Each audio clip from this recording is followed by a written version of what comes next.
আসসালামু আলাইকুম। প্রিয় দর্শক, আজ 10ই ফেব্রুয়ারি, মানে মাঝে আর একদিন, আগামীকাল। তারপরেই 12 তারিখের থেকে সকাল থেকে নির্বাচনে ভোট হবে। বিকেল পর্যন্ত চলবে, অন্যান্য বারের চেয়ে একটু বেশি সময় ধরেই চলবে, কারণ দুটো ভোট। এবং তারপর কাল রাতেই ফলাফল ঘোষণা করার কথা, কিন্তু সম্ভবত তারা করতে পারবে না। আরও একদিন বাড়তি সময় লাগবে বলে মনে করা হচ্ছে। কারণ এর মধ্যে আপনারা জানেন যে প্রধান উপদেষ্টা প্রেস সেক্রেটারি বলেছেন যে নির্বাচনের ফলাফল ঘোষণা করতে এবার একটু সময় লাগতে পারে। এই যে সময় লাগতে পারে বলে উনি বলেছেন, যেটা নাকি নির্বাচন কমিশনের বলার কথা ছিল, কিন্তু দায়িত্ব নিয়ে উনি নিজেই বলে দিয়েছেন। উনি এরকম প্রায় করেন, আগেও করেছেন বহুবার, যেগুলো নিয়ে বিতর্ক হয়েছে, বাট উনি ড্যাম কেয়ার, উনিগুলো পাত্তা দেন না। ওনার যা ইচ্ছা উনি বলে দেন। তো উনি বলেছেন, যেহেতু সেটা নিয়ে মানুষের মধ্যে আমার ধারণা একটা আতঙ্ক তৈরি হয়েছে যে নির্বাচনের সঠিক ফলটা কি আমরা পাবো, তা না হলে আগেভাগেই সরকারের লোক কেন বলছে যে নির্বাচনের ফল প্রকাশে বাড়তি সময় লাগতে পারে। এই সন্দেহ তো থাকছে। তারপরেও যেটা বেসিক পয়েন্ট, সেটা হলো যে এই নির্বাচনের ফল প্রকাশের পর কোনো ধরনের দাঙ্গা হাঙ্গামা, কোনো ধরনের মারামারি, সন্ত্রাস, অথবা যেটাকে বলা হয় রক্তগঙ্গা কি বয়ে যাবে, এই প্রশ্নগুলি কিন্তু থাকছে। এই প্রশ্নগুলি নিয়ে আমি আজকের আলোচনা শেষ দিকে একটু আলোচনা করব। তার আগে আমি যে বিষয়টা নিয়ে আজকে কথা বলতে চাই, সেটা হলো যে গতকালকে নির্বাচনী প্রচারণা একদম শেষ মুহূর্তে, কারণ আজকে সকাল 7টা থেকেই নির্বাচনী প্রচারণা কিন্তু বন্ধ। কাজেই গতকালকে রাতেই প্রধান দুটো দল, যেটা জামায়াতে ইসলামী এবং বিএনপি, এই দুই দলের দুই শীর্ষ নেতা, জামায়াতে ইসলামের ডাক্তার শফিকুর রহমান এবং বিএনপির জনাব তারেক রহমান, ওনারা জাতির উদ্দেশ্যে টেলিভিশনে ভাষণ দিয়েছেন। বিটিভিতে সেটা প্রচারিত হয়েছে। সেই ভাষণ দুটো নিয়ে আমি একটু কথা বলতে চাই। আপনারা এই ভাষণ দুটো আপনারা নিশ্চয়ই দেখেছেন। তো আমার কাছে কেমন লেগেছে কার ভাষণ, সেটা নিয়ে একটু আমি কথা বলতে চাই। আমি যদি প্রথমে তারেক রহমানের কথাটা বলি, তারেক রহমান ভাষণ দিয়েছেন পুরো 37 মিনিট 13 সেকেন্ড, আমি যেটা পেয়েছি। বিশাল ভাষণ। এক পর্যায়ে না ক্লান্তি এসে গিয়েছিল আমার। এত লম্বা ভাষণ আমি কেন শুনবো? মানুষের তো সময়ের দাম আছে। এত লম্বা ভাষণ আমি পছন্দ করিনি। বিপরীত দিকে শফিকুর রহমান ভাষণ দিয়েছেন, যেটা ওটা তুলনামূলকভাবে ওই ভাষণের প্রায় অর্ধেক। উনি দিয়েছেন 19 মিনিট 15 সেকেন্ড। এটা তুলনামূলকভাবে ছোট, অর্ধেক। কিন্তু অর্ধেক হলেও এটা যে শুনতে খুব শ্রুতিমধুর ঠেকেছে, তাও কিন্তু আমার কাছে মনে হয়নি। কেন হয়নি সেটাও আমি আপনাদেরকে বলবো। দুটো ভাষণের টাইপটা দু ধরনের, দুটো ভাষণের ক্যারেক্টার ছিল টোটালি দু ধরনের। আমার কাছে যেমন ধরেন আপনি তারেক রহমান সাহেব কী বলেছেন, অনেক কথা বলেছেন। আমি দু একটা চুম্বক পয়েন্ট, আমার কাছে যেগুলি চুম্বক মনে হয়েছে, গুরুত্বপূর্ণ মনে হয়েছে, সেগুলো আপনাদেরকে আমি একটু বলি। যেমন উনি কর্মসংস্থানের উপর গুরুত্ব দিয়েছেন। 1 কোটি কর্মসংস্থান কীভাবে বানাবেন এবং এই জন্য কীভাবে শিক্ষা দিবেন, আপনার কারিগরি শিক্ষা, ব্যবহারিক শিক্ষা দিবেন, শিক্ষিত বেকার দেবেন, শিক্ষা শেষে যারা বেকার থাকবে তাদেরকে ভাতা দিবেন, ফ্যামিলি কার্ড দিবেন, 2,500 টাকা করে প্রত্যেককে দিবেন, ফ্যামিলি কার্ড দিবেন, এবং কোত্থেকে দিবেন সেটাও বলে দিয়েছেন। উনি বলেছেন যে এখন এই ফ্যাসিবাদী আমলে যে বিদেশে প্রতি বছর $16 বিলিয়ন পাচার হতো, উনি পাচারটা বন্ধ করবেন। পাচারটা বন্ধ করতে পারলে ওই টাকা দিয়ে এটা হয়ে যাবে। খুবই উচ্চাভিলাষী একটা, উনি যে পাচার বন্ধ করতে পারবেন, এটা ওনার সদিচ্ছাটা এতে প্রকাশিত হয়েছে। কিন্তু পারবেন কি? যদি না পারেন, যারা পাচার করে অভ্যস্ত তারা কি পাচার করবে না, অথবা ওনাকে মেনে নেবে? পাচার করতে না দিলে তারা কি অন্য ভূমিকা অবতীর্ণ হবে না? এসব বস্তু থাকছে।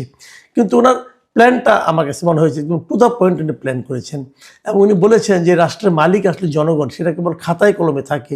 উনি করে দেখাবেন যে জনগণের যার যা অধিকার, সেগুলো উনি যাতে নিশ্চিতভাবে পায়, সেই ব্যবস্থা উনি করবেন। উনি একদম টু দ্য পয়েন্ট আরও কিছু কথা বলেছেন। মসজিদের এবং বিভিন্ন ধর্মীয় প্রতিষ্ঠান যেগুলো আছে অন্যান্য ধর্মের, এখানে যারা নাকি ধর্মগুরু যারা আছে, মসজিদের ইমাম, খতিব, মুয়াজ্জিন যারা আছে, এদের অর্থনৈতিক সুবিধার কথা উনি বলেছেন, যাদের অর্থনৈতিক সুবিধা দেওয়া হবে। এটা আমার কাছে খুব গুরুত্বপূর্ণ মনে হয়েছে। দেখুন, ইসলামে একটা এলাকার মসজিদের যিনি ইমাম থাকেন, খতিব থাকেন বা মুয়াজ্জিন থাকেন, এরা কিন্তু ধর্মীয়ভাবে খুব সম্মানিত ব্যক্তি, কিন্তু তাদের জীবনযাপন কিন্তু খুব দরিদ্র হালে কাটে, কারণ তাদের তো আর কোনো ইনকাম নেই। এই জন্যই তারা করে কি, ওই এলাকার যা নাকি দুষ্ট লোক আছে কিন্তু অর্থশালী লোক আছে, তাদের কথা শুনতে বাধ্য হয়। কাজে এরা যদি নিজেরা স্বাবলম্বী হয়, তখন আসলেই তারা কিন্তু ওখানকার সমাজের অনেক গুরুত্বপূর্ণ বিষয়ে স্বাধীনভাবে মতামত দিতে পারবেন। আমি মনে করি এটা খুব জরুরি, কারণ আমাদের এই দেশটা আপনি চান বা না চান এটাই বাস্তবতা যে এখানে ধর্মীয় আলেমদের একটা গুরুত্ব কিন্তু আছে। তাদেরকে স্বাবলম্বী হওয়ার সুযোগ যদি সরকারের থাকে তাহলে সেটা দেওয়া উচিত। আমার কাছে এটা ভালোই লেগেছে। তারপরে আরও অনেক কিছু বলেছেন উনি, যে পরিকল্পনা উনি যে নিচ্ছেন, উনি একটা কথা খুব গুরুত্ব দিয়ে বলেছেন যে আমরা তো অনেক পরিকল্পনা নেই, কিন্তু সেই পরিকল্পনা বাস্তবায়নে কিন্তু দুর্নীতি হয়, এবং এই দুর্নীতি উনি কঠোরভাবে দমন করতে চেয়েছেন। মানে উনি যে পরিকল্পনা নেবেন, যেমন আমি নিজেও কিন্তু অনেকবার বলেছি যে আপনি বলেছেন যে বস্তির জন্য আপনি বস্তিতে আপনি বানাবেন, ফ্ল্যাট বানাবেন, কিন্তু যাদেরকে বানাতে দিবেন তারা কি করবে? তারা তো চুরি করবে, এবং তারা তো সেখানে নিজের আত্মীয় স্বজনের নাম বসিয়ে দেবে। উনি ওই বিষয়টা কি নাম যায় না, উনি বলেছেন যে এই পরিকল্পনা বাস্তবায়নে যে দুর্নীতি হয় এটাকে উনি কঠোরভাবে দমন করবেন। এবং আরও বলেছেন, আমি এই শব্দটা আমার ভালো লাগছে, যে দুর্নীতি নিয়ন্ত্রণে যতটা কঠোর হওয়া যায় বিএনপি ততটাই কঠোর হবে। মানে ম্যাক্সিমাম কঠোরতা দেখাবে, মানে দুর্নীতির বিরুদ্ধে এক ধরনের জেহাদ বলতে পারেন। আরেকটা কথা বলেছেন, আমি বেশি লম্বা করবো না, বুঝতেই পারছেন প্রায় লম্বা তো ভাষণ, হ্যাঁ, আধা ঘন্টার বেশি ভাষণ বললে তো অনেক কথাই বলা যায়। যে কথাটা বলেছেন আরেকটা, সেটা আমি বলি, সেটা হলো যে এই 12 তারিখে আপনারা বিএনপিকে ভোট দিবেন, 13 তারিখ থেকে বিএনপির এমপিরা আপনাদের দায়িত্ব নেবেন, এবং এই দায়িত্বটা তারা ঠিক মতো পালন করছে কিনা সেটা দেখার দায়িত্ব আমি নিচ্ছি, মানে আমি তারেক রহমান নিচ্ছি। মানে মূলত যেটা বোঝা গেল যে উনি সামগ্রিকভাবে পুরো জাতির দায়িত্বটা উনি নিজের কাঁধে নিতে চান, এবং নেওয়ার কথা ওনার ইচ্ছা আছে। আমার কাছে ভালো লেগেছে, একজন নেতার এরকম বক্তব্য হওয়া উচিত। আমি যদি এর বিপরীতে ডক্টর শফিকুর রহমানের বক্তব্যটা 19 মিনিট 15 সেকেন্ডের বক্তব্যটা দেখি, আলোচনা করি, তাহলে আমরা কি পাই? জামাত নেতা ডক্টর শফিকুর রহমান উনি প্রথম থেকে যে কথাটা বলেছেন যে এই দেশটা ওনারা তরুণদের হাতে তুলে দিতে চান, তরুণরাই এই দেশের কাণ্ডারি হবে, তরুণরাই হাল ধরবে, তরুণরাই সবাইকে মিলে ঐক্যের বাংলাদেশ গড়বে। খুবই ইন্টারেস্টিং কথা। উনি এই সঙ্গে এই কথাও বলেছেন যে পরিবারতন্ত্রের উনি অবসান ঘটাতে চান, মানে পরিবারের পরিচয়ে কেউ ক্ষমতা দখল করবে এটা ওনারা চান না। বোঝা গেছে এই আলোচনাটা, সরাসরি আক্রমণটা তারেক রহমানের প্রতি উনি দিয়েছেন। লুটপাটের অবসানের কথা বলেছেন। তারপরে উনি প্রমাণ হিসেবে বলেছেন যে জামাতই পারবে, কারণ জামাতের অতীতে যারা মন্ত্রী ছিল, এমপি ছিল, তারা লুটপাট করেনি, তাদের বিরুদ্ধে দুর্নীতির কোনো অভিযোগ আসেনি, এগুলো উনি উল্লেখ করেছেন। এবং উনি বলেছেন যে নারীকে মূল্যায়ন করা হবে, নারীকে নিরাপত্তা দেওয়া হবে, কেউ যেন ভয়ের সংস্কৃতির মধ্যে বসবাস না করে সেটা দেখানো হবে। এবং উনি 3টা ক্ষেত্রের কথা বলেছেন যে দেশের উন্নতি করতে হলে এই 3টা ক্ষেত্রে উন্নতি করতে হবে, এবং এই 3টা ক্ষেত্রে কী করতে হবে?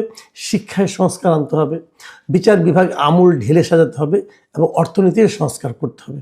এই 3টাকে উনি মেইন টার্গেট হিসেবে বলতে চেয়েছেন। তো প্রবাসীদের নিয়ে কথা বলেছেন। তারপরে আপনি বলেছেন যে আমাদের পরিবর্তনে একটা মহা সুযোগ এসেছি, আমরা যেন এই সুযোগটা হেলায় না হারাই, এবং বারবার উনি কিন্তু তরুণদের হাতে ক্ষমতা দিতে চেয়েছেন।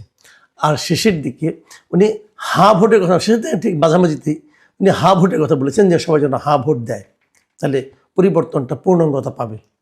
এগুলি ভালো। আমরা দুটো জিনিস খেয়াল করেছি, এখন আমি বিশ্লেষণটা করি। এটা হলো যে জামাতের আমির উনি কিছু নীতিগত কথা বলেছেন, কিভাবে করবেন না করবেন সেই ডিটেলে উনি জান নাই। আর বিএনপি নেতা, ওনার কাছে মনে হচ্ছে উনি খুব ডিটেলে গিয়েছেন। মানে আমার কাছে মনে হয়েছে তারেক রহমান সাহেব দীর্ঘদিন ধরে এগুলি নিয়ে চিন্তা করেছেন, আমার ধারণা হয়েছে, এবং সেই চিন্তাগুলি কিভাবে কোনটা বাস্তবায়ন করবেন না করবেন, আমার মনে হয় ওনার কাছে একটা ডিটেল প্ল্যান সম্ভবত আছে, এবং সেগুলি উনি শেয়ার করেছেন। হয়তো এই কারণে ওনারটা একটু ডিটেলে বলতে যেই হয়তো একটু বড় হয়েছে। আমার আরেকটা জিনিস মনে হয়েছে, আমি গত কয়েকদিন ধরে একটা জিনিস লক্ষ্য করছিলাম সোশ্যাল মিডিয়াতে, মিস্টার পিনাকি ভট্টাচার্য, যিনি ফ্রান্স থেকে বলেন, লোকটা জাতে হিন্দু ব্রাহ্মণ, কিন্তু উনি কিন্তু অনবরত, আমার কাছে মনে হয়েছে গত কয়েকদিন ধরে উনি জামাতের পিআরও হিসেবে কাজ করছেন। জামাতকে কীভাবে ক্ষমতায় নেওয়া যায় এই সংক্রান্ত নানা ধরনের প্ল্যান উনি দিচ্ছেন, তারেক রহমানের নানা ধরনের ভুল উনি ধরছেন, বিএনপি কেন কোনো কাজের না এটা উনি বারবার করে বলছেন। এবং আমি খুব বিস্ময়ের সঙ্গে লক্ষ্য করছি যে সোশ্যাল মিডিয়ায় জামাত এত স্ট্রং হওয়া সত্ত্বেও ওনার কিন্তু ভিউ প্রতিদিন আগের চেয়ে অল্প অল্প করে কমছে। তো ওনার কি জনপ্রিয়তা ধস নামলো কিনা আমি বলতে পারবো না, কিন্তু উনি যে একটা দিকে চলে যাচ্ছেন এটা ভালো। এটা এটা এটা অ্যাক্টিভিস্ট হিসাবে উনি জামাতের পক্ষ নিচ্ছেন, একজন উনি নিজে মুসলমান না হয়েও নিচ্ছেন, এটা অবশ্যই জামাতের জন্য একটা বিরাট অর্জন আমি মনে করব। কিন্তু উনি একটা কথা বারবার বলছেন যে একজন রাষ্ট্রনায়কের দায়িত্ব হলো ডিটেলে যাওয়া নয়, বরং নীতিগত দিকগুলি বলা।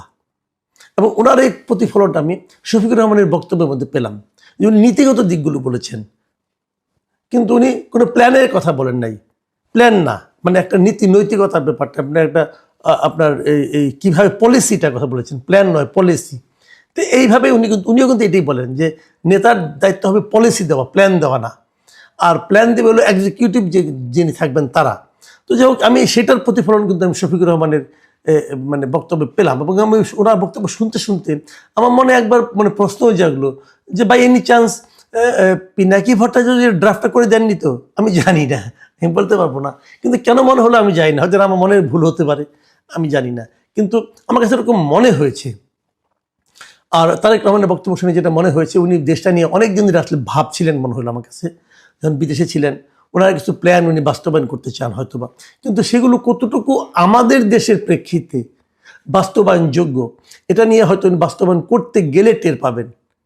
আমি যে কথাটা বলে শেষ করতে যে আলোচনা বড় হয়ে গেছে এমনিতেই, ছোট্ট একটা কথা যেটা আমি শুরুতেই বলেছিলাম, এই নির্বাচনের পর কি কোনো সংঘাত হতে পারে, কোনো বিরোধ দেখা দিতে পারে।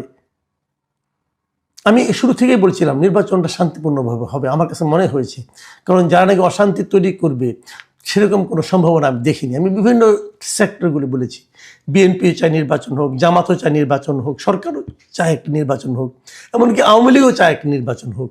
কাজে এই নির্বাচনে বিরোধ তৈরি হবে কেন, সংঘাত কেন হবে, এগুলো আমার যুক্তি ছিল। আমার যুক্তি সবসময় ঠিক হবে তা তো আমি মনে করি না। আমিও তো মানুষ, তাই না? আমার সীমাবদ্ধতা আছে, জ্ঞানের সীমাবদ্ধতা আছে, চিন্তার সীমাবদ্ধতা আছে, যদি ভুল তো হতেই পারে।